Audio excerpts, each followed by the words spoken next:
So here we are driving back from NAMM, and what we thought would be kind of fun is to do, there's a parking permit up there. What we thought would be fun would be to have kind of a post-show hang, right? Because this year, more than really any year I can remember, there were a lot of exciting new products, ideas that kind of just came from out of the blue from different manufacturers that have a lot of implications and uses for string players, both now and also new exciting technologies that are probably going to affect the string playing world in the very near future. Yeah. So, you know, I guess the bad news is, if I was going to sum it up, is that the major electric string manufacturers, the Steinbergers, Yamaha, Wood Violins, the sort of usual suspects, nothing new. None of them have had anything new happening this year. I was actually happy that we had a chance to, you know, look for smaller booths. Yeah. And I guess we found like so many good ideas and new products and products that are cheaper too, you know, and way cheaper than the originals. And I think it was really cool. One thing that we found that was really nice was the Giga Sound. It's a small, tiny interface, like this big. It's just a quarter-inch plug. Yeah, it's like the size of a little barrel jack, if that. If that, exactly. And they're still developing it, but it's working already, the prototype. And it's a USB-C connection. And I got it. USB-C connection. And there's a eighth inch, also for headphone monitoring. Exactly, and then can plug into your computer. Of course, the quarter-inch, plug it in there. You have everything in it. This tiny. You know? Amazing. So for for players that are using this for their laptops, right, and just want to plug in and record or perform live, right? Ableton. This is the easiest way to get into that. I can imagine. I mean, there's no footprint. There's no converters outside of this little thing, nothing. And it's going to be up to 32-bit conversion. So for those of you that aren't nerds, that's more than you need. Exactly. Also, in that world, there was something awesome that we found for home recordists, right? And for people, sound, is it called? I believe so. Something Yeah. Well, again, we have a whole video about it, but a super innovative product where it's just a little ball with 19 mics.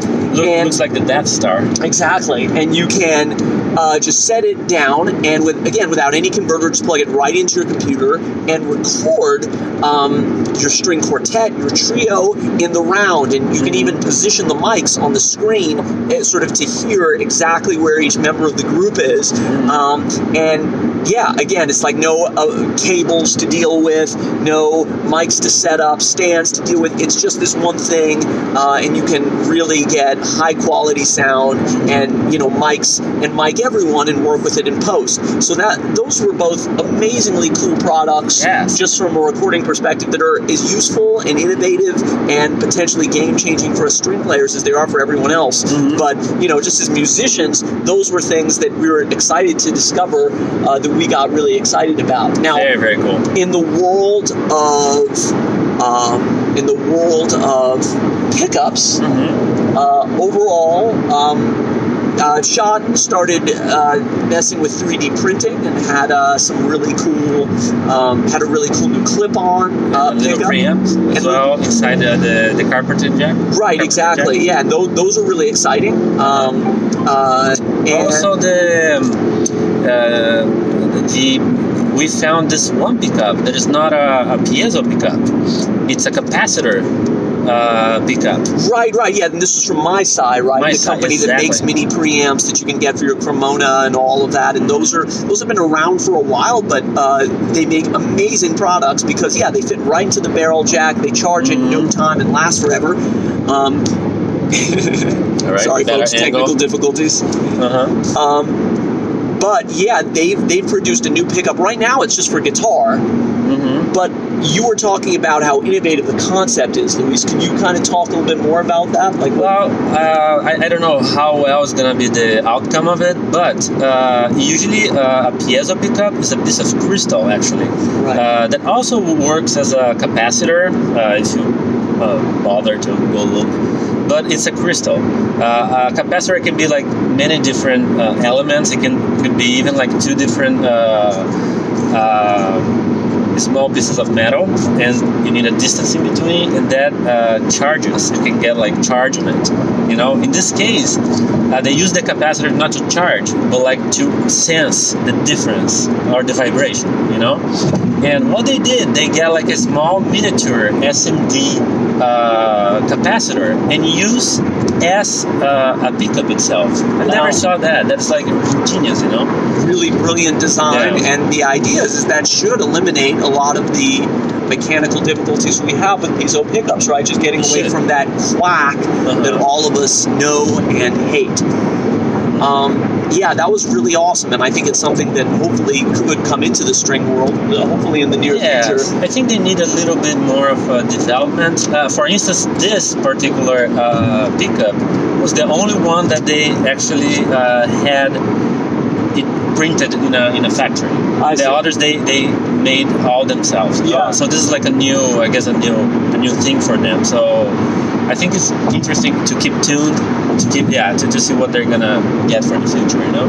Yeah. There are also some really exciting things we found in the world of accessories, right? And again, these are, in some cases, these are things that affect us as electric string players or even string players. And in other cases, these are just things that we thought were really, really cool. Yes. So why don't we start with rock boards? For those of us that have pedal boards and are into effects and that whole scene, Rock Board had some really new innovative products that are going to probably save us a lot of space, maybe allow us to size down our pedal boards and save our backs and just make our gigs easier, our boards cleaner, which is always good, right? So when you're on a gig, the less stuff you have, the more space you have, the less can go wrong. Yes. Well, they come up with this really cool idea of a plug, pedal plug, right? A pedal board plug that actually has a movable part. Yeah, a sliding tip, right? Exactly. Yeah. So that was really good and interesting because it removes the cable of it. It's just like fixed part and solid parts. And the cable, as we know, after, of course it lasts long, but after bending too much, the copper and the material inside will break.